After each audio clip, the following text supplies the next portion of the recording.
Hello mga ka-mami! Welcome back to my channel! Sa araw na to ay ituturo ko sa inyo kung paano gumawa ng boneless bangus. Ito yung ating bangus. At syempre yung ating kutsilyo. At yung ating pangtanggal ng tinik. Unang-una natin gagawin ay idadaing muna natin siya. Ayan.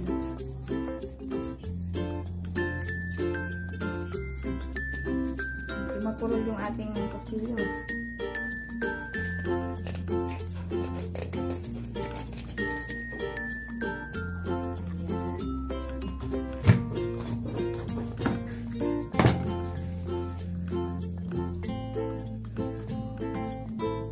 Bubuka natin yung ganyan. Tatanggalin natin yung kanyang hasang.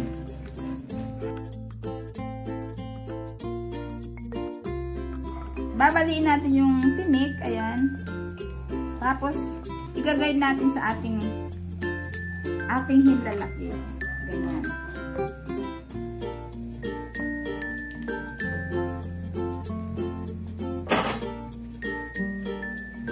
At babaliin natin.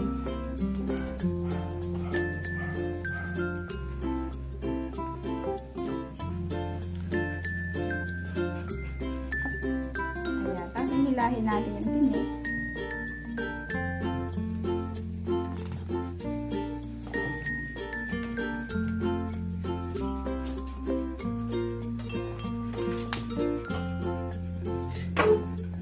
Gawin naman natin yung tinik dito sa kabila. Ayan.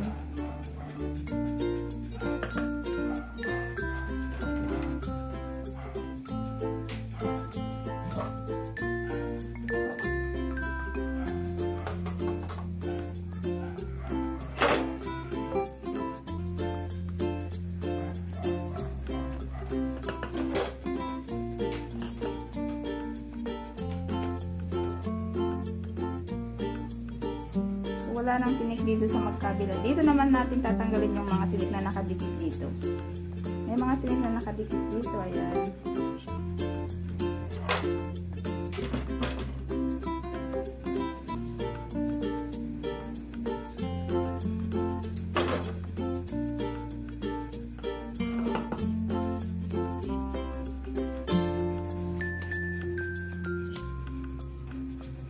So, ayan, tanggal na yung mga tinik.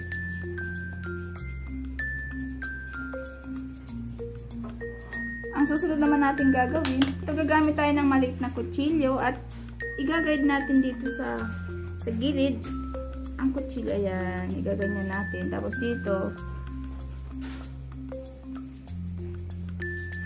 ang malalaki ang tinik. So dito, gaganyanin lang natin. Ayan. Hahawakan natin ng kamay dahil baka sumama ang laman. Kasi hilahin natin, ayan.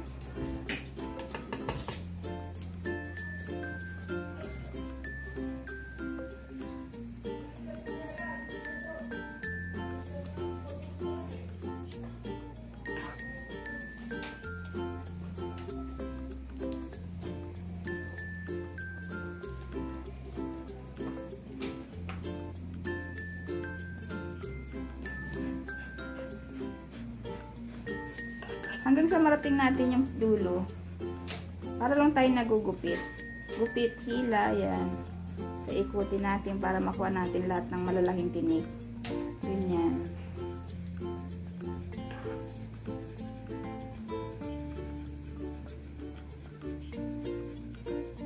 Ayan.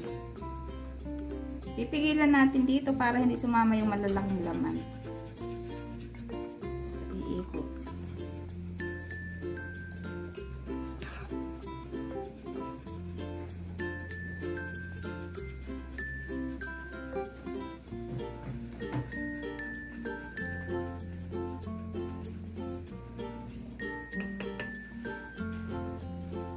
Pagdating natin dito sa buntot, maliliit na yung mga tinik niya.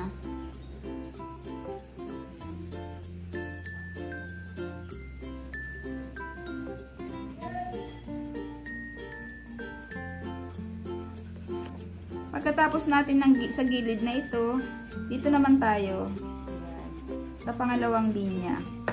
May mga tinik dito. Ayan o. Dito. Medyo malilit ang mga tinik dito. Hinihila lang siyang ganyan. Ayan. Ayan o.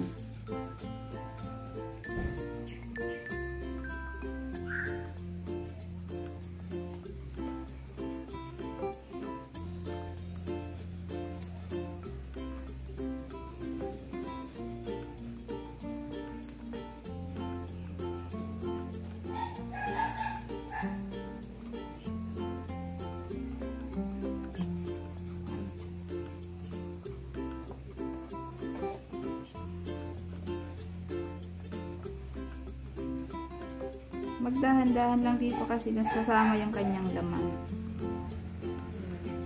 At titingnan din natin maigi kung may mga nakadikit pang tinik. Mararamdaman naman ng daliri natin pag ginanon. Kung may matulis pa. Yan.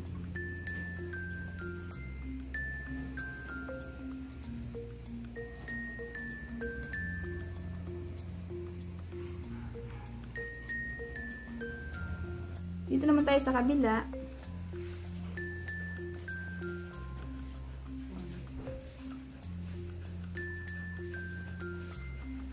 Tsaka yung dito. Unahin muna natin yung dito.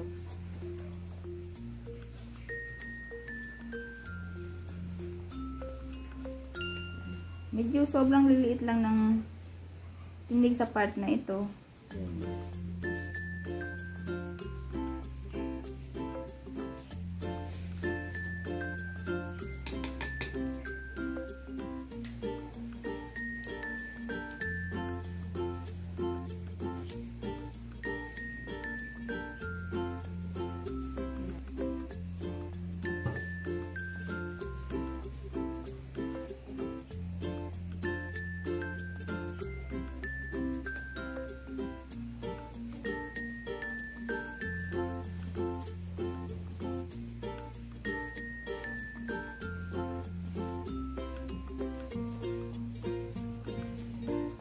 Dito naman sa linyang ito, maliliit lang tinik. Ayun.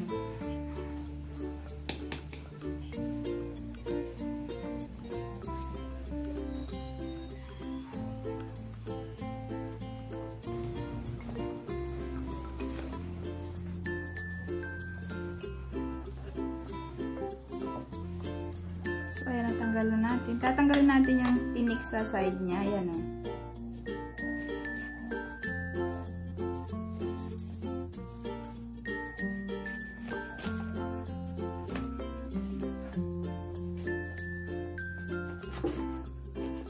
May kapurulan lang ito.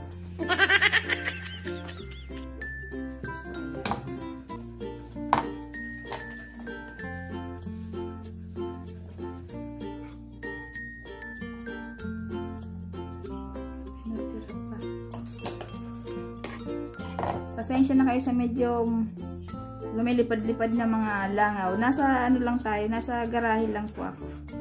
Ayan. Mas maliwanag dito. So, ganyan lang po ang pagtatanggal ng kanyang mga tinik. Ayan. Ituturo ko naman kung paano siya i-marinate. Para naman sa pagbababad natin ng bangus, pagsamasamahan natin ng kanyang mga ingredients, 1 cup na water, 3 tablespoon na vinegar, white vinegar, garlic, 5 cloves lang siya. At 1 tablespoon na salt. At yung 1 teaspoon na ground black pepper. At yung ating powder na seasoning. Pahaluin lang natin. Ayan. Titikman natin siya kung enough na ba yung pagkakalagay natin ng asin. Yan. So, pwede na. Ibubuhos natin siya sa ating bangus. Ayan yung ating binoneless na bangus. So, ibubuhos natin yung ating mixture. Yan. Ibababad natin siya ng 1 hour bago natin siya iprito. Yan, lubog na lubog siya dapat.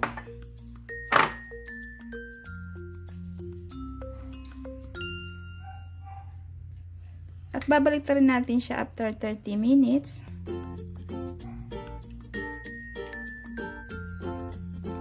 So, babalikan natin siya after 1 hour. So, ito na yung ating binabad na bangus. After 1 hour, pwede siyang mas matagal mababad, mas masarap. Naibaliktad ko na siya kanina.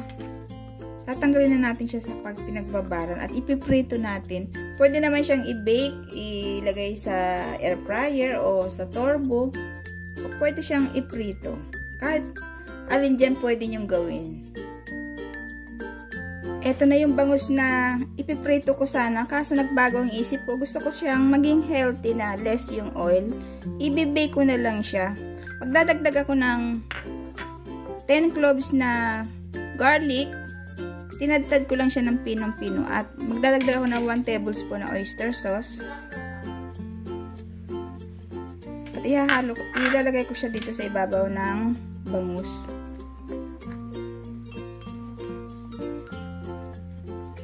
Ayan, para masarap. Mas maraming bawang, mas masarap.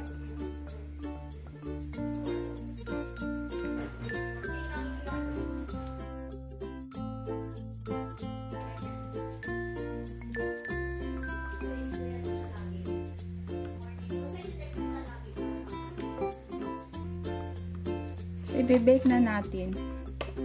Painit na ako ng oven sa init na 170 degrees Celsius. I-bake natin siya ng 45 minutes hanggang sa maluto.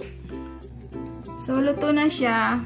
Ready na siyang tanggalin sa oven. Ito na yung ating baked bangus. Titikman na natin.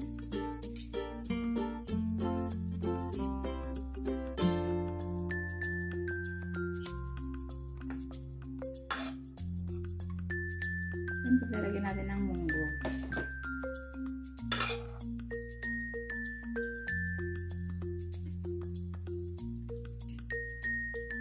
So yummy.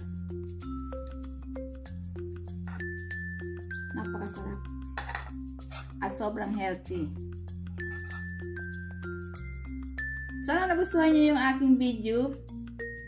Sa araw na ito, please like and subscribe, comment and share. Maraming salamat. Bye. Kain tayo.